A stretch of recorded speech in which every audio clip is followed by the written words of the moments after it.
అందరికీ నమస్కారం. ఈ రోజు మనం ఒక ఆసక్తికరమైన అంశం గురించి తెలుసుకుందాం. శరీరంలో ఉన్న విషతుల్యమైన పదార్థాలను సహజ పద్ధతిలో తొలగించుకునే విధానాన్ని గురించి, శరీర అంతర్గత అవయవాలను అత్యంత ప్రభావవంతంగా శుభ్రం చేయడానికి ఉపయోగపడే 8 విధానాల గురించి క్లుప్తంగా తెలుసుకుందాం. మరింకెందుకు ఆలస్యం? ఈ ఆరోగ్య రహస్యమేమిటో, దానికి సంబంధించిన పూర్తి సమాచారాన్ని తెలుసుకునే ముందు మా ఛానల్ను సబ్స్క్రైబ్ చేసుకోండి. సురాపానం. వీటిలో మొట్టమొదటి జాగ్రత్త మితంగా మద్యపానం చేయడం. మన శరీరంలో శుద్ధీకరణ విషయంలో లివర్ అత్యంత కీలక పాత్ర పోషిస్తూ ఉంటుంది. మరీ ముఖ్యంగా మనం తీసుకున్న మద్యం ప్రభావం అవయవాల మీద పడకుండా చూడటంలో లివర్ నిర్ణయాత్మకంగా వ్యవహరిస్తూ ఉంటుంది. మద్యాన్ని మితంగా తీసుకుంటే పర్వాలేదు, కానీ అమితంగా తీసుకుంటే లివర్ కూడా దెబ్బతినే అవకాశం ఉంటుంది. మనం విశ్రాంతి తీసుకున్నా కూడా నిత్యం పనిచేసే అవయవాలలో లివర్ ప్రధానమైనది. మన శరీరంలో విషాలను తొలగించే అత్యంత ప్రభావవంతమైన శుద్ధీకరణ వ్యవస్థను ఏర్పాటు చేయడంలో కీలకమైనది కాబట్టి లివర్ను ఎప్పుడూ ఆరోగ్యంగా ఉంచుకోవలసిన అవసరం ఉంది. నిద్ర. మద్యపానం తరువాత మనం మాట్లాడుకోవలసిన మరో ముఖ్యమైన డీటాక్సిఫికేషన్ అంశం నిద్ర. శరీరంలో విషాలను తొలగించడంలో నిద్ర ముఖ్య భూమిక పోషిస్తుంటుంది. నాణ్యమైన నిద్ర ఎప్పుడూ శరీరానికి మేలు చేస్తుంది. కంటి నిండా నిద్ర ఉంటే మెదడు ఉత్తేజితమై శరీరంలో మలినాలను తొలగించడంలో సహాయపడుతుంది. మన శరీరంలో సహజ సిద్ధంగా పనిచేసే డీటాక్సిఫికేషన్ పద్ధతి మరింత ఉత్తేజమవ్వాలంటే ఒక రోజులో కనీసం 8 నుండి 9 గంటల పాటు నిద్ర కంపల్సరీ. మంచినీళ్లు తాగటం.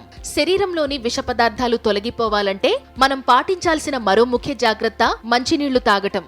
మంచినీరు కేవలం దాహానికి మాత్రమే కాదు, దేహానికి కూడా దివ్యౌషధమే. శరీరంలో వ్యర్థంగా పడి ఉన్న మలినాలను తొలగించడంలో ఇది మహత్తరంగా పనిచేస్తుంది. కాబట్టి పటిష్టమైన డీటాక్సిఫికేషన్ వ్యవస్థ కోసం నిత్యం మంచినీళ్లను తీసుకుంటూ ఉండాలి. చక్కెర, ప్రాసెస్డ్ ఫుడ్ కు దూరంగా ఉండాలి. శరీరంలో మలినాలను తొలగించడానికి అందుబాటులో ఉన్న మార్గాల్లో చక్కెర నిల్వలను ప్రాసెస్డ్ ఫుడ్స్ తినడంలోనూ జాగ్రత్తగా వ్యవహరించాలి. ఇవి శరీరంలో అవయవాలపైన, వాటి పనితీరుపైన ప్రభావం చూపగలవు. నిల్వ ఉన్న ఆహారాలను తినడం వలన మలినాలను వడపోసే లివర్, కిడ్నీల పనితీరు దెబ్బతినే అవకాశం ఉంది. అందుకే సహజ సిద్ధమైన ఆహారాలు తీసుకుంటూ ఉంటే లివర్, కిడ్నీల పనితీరు మెరుగై ఈ విధమైన విషాల నుండి విముక్తి కలిగిస్తుంటాయి. యాంటీఆక్సిడెంట్ ఆహారాలు. శరీరంలో విష పదార్థాలు పేరుకుపోకుండా ఉండడానికి పాటించాల్సిన మరో జాగ్రత్త యాంటీఆక్సిడెంట్ ఆహారాలను తీసుకుంటూ ఉండాలి. ఒత్తిడిని తగ్గించడంలోనూ, క్యాన్సర్ కారకాలను తొలగించడంలోనూ యాంటీఆక్సిడెంట్ ఆహారాలు మహాద్భుతంగా పనిచేస్తాయి. బెర్రీలు, నట్స్తో పాటు ఇతర శాకాహారాలు తీసుకుంటూ ఉంటే శరీరం తనంతట తానే విష పదార్థాలపై సమర్థవంతంగా పనిచేస్తూ ఉంటాయి. ప్రీబయోటిక్ ఆహారాలు. 6వదిగా కడుపు శుభ్రానికి ప్రీబయోటిక్ ఆహారాలను ఎక్కువగా తీసుకుంటే మంచి ప్రయోజనం ఉంటుంది. వెల్లుల్లి, ఉల్లిపాయలు, ఓట్స్ వంటి ఆహారాలు కడుపులో బ్యాక్టీరియాను తొలగించడంలో అద్భుతంగా పనిచేస్తాయి. అలాగే మలినాలను ఫిల్టర్ చేసే వ్యవస్థను కూడా బలోపేతం చేస్తాయి. ఉప్పు తీసుకోవడం తగ్గించాలి. ఉప్పు తీసుకునే విషయంలో చాలా జాగ్రత్తగా వ్యవహరించాలి. ఎందుకంటే ఉప్పు ఎక్కువగా తీసుకుంటూ ఉంటే శరీరంలో ద్రవ నిల్వలు తగ్గిపోయే అవకాశం ఉంటుంది. అలా కాకుండా ఉప్పు తగినంత మాత్రమే తీసుకుంటూ ఉంటే శరీరంలో ద్రవ నిల్వలు పెరిగి వ్యర్థాలను తొలగించుకునే అవకాశం ఉంటుంది. చివరిగా ప్రతిరోజు ఉత్సాహంగా ఉండే ప్రయత్నం చేయాలి. నిత్యం వ్యాయామం చేస్తూ ఉంటే శరీరంలో వాపులు తగ్గి డీటాక్సిక్ వ్యవస్థ సక్రమంగా పనిచేస్తుంది.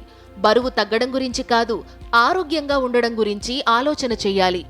ఇవి మన శరీరంలోని మలినాలను తొలగించుకునే 8 ముఖ్య పద్ధతులు. ఒక్క విషయాన్ని గుర్తుంచుకోవాలి: మలినాలను జల్లెడ పట్టడం అంటే మంచి ఆరోగ్య విధానాలను అలవాటు చేసుకోవడమే. దైనందిన జీవితంలో ఈ విధానాలను అలవరుచుకుని ఆ వ్యత్యాసాన్ని గమనిస్తే చక్కటి ప్రయోజనం ఉంటుంది. ఈ వీడియో గనుక మీకు నచ్చినట్లయితే లైక్, కామెంట్ చేయండి.